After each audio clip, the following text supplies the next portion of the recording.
Hello, everyone, and welcome to the Japan Business Podcast, episode 6. Last time we talked about market research, and this time we're going to talk about public speaking in business and in Japanese business specifically.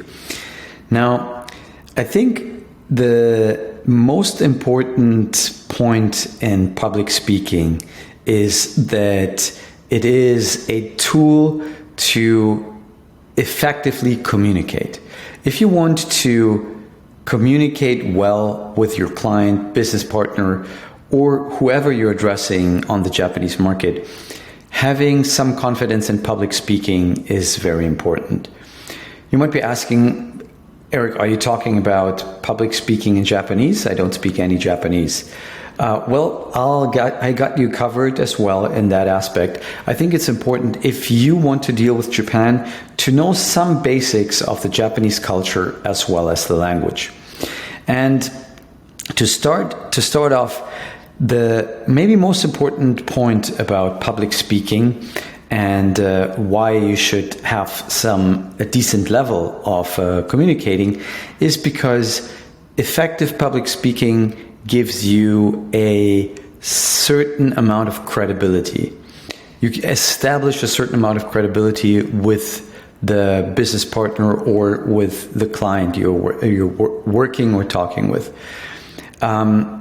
If you can't bring a message across, or if you can't pitch whatever you want to pitch, you're not going to get trust easily from the person you're working with. And no matter how good your product or service is, it is very important to have some means of effective communication. And if you can speak well and have some public speaking experience and skills, you will be able to build strong business relationships. In addition, I want to say that tailoring presentations to the Japanese audience, for example, if you need to give a presentation in person or online, is also very important. So, for example, if you pitch your product or service or company to a Japanese audience, you need to be aware how you utilize your communication or your public speaking skills. It's important to understand that highlighting cultural nuances when talking to Japanese business partners and to adjust your style accordingly is important. For example, try to simplify. If you present in English, try to simplify your language. Try to make it as simple as possible. If you have a script written out for your presentation, ask, for example, ChatGPT to simplify the script so a elementary school student would understand it. Now, what is also important is that you use visuals, obviously, but keep in mind that Japanese prefer having data, so facts and figures, over just a simple picture. So if you have some product or some service that you want to sell, if you can add facts and figures about maybe your sales, about maybe the benefits that your customer is getting, or your customers are getting from the product, the more the better. Try to focus really on facts and figures, because the more you can put your assumptions, or let's say your pitch and your advantages of the product that you're selling onto certain facts and figures of your company, product or service, then people will trust you more, because usually numbers don't lie, according to many Japanese. Then, in addition to that, I think overcoming the language barrier is not always easy, but what really helps is if you start with some basic Japanese. I assume there are some Japanese speakers that are watching this. Some might not speak Japanese at all, but I want to give you an example on how I improved my Japanese public speaking skills, and that was a club called Toastmasters. This is an international public speaking club, and there's also a Japanese section where they have Japanese English, so bilingual or purely Japanese Toastmasters clubs. And what you do is you just go to the website district76.org, and there you find under club info on top a list of all clubs. And there are many clubs that meet online, so you don't have to be in person, you don't have to be in Japan.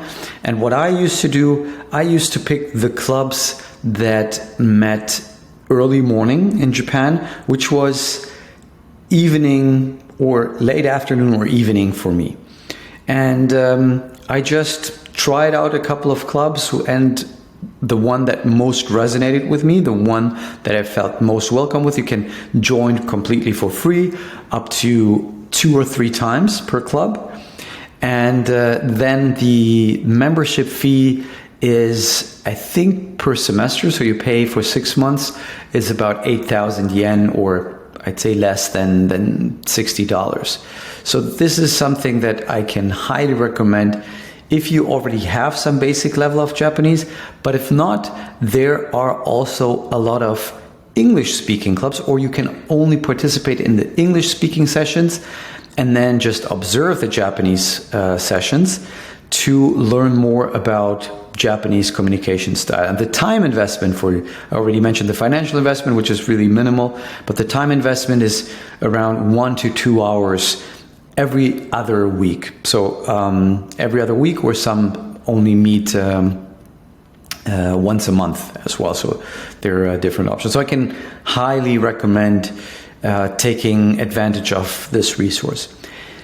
If you're at the absolute beginning and you're reluctant to talk in front of other people, what I can also recommend is an online language learning platform called italki. And they have a lot of Japanese teachers that you can choose from, and you can just start your journey in regards to public speaking there, and you can adjust your request or your requirements to talking to your teacher about your product or service. So you can basically learn how to tailor and get feedback as well, how to tailor your pitch, be it in Japanese or in English, to a language teacher who will also help you with the nuances that you might need to consider in addressing a Japanese audience.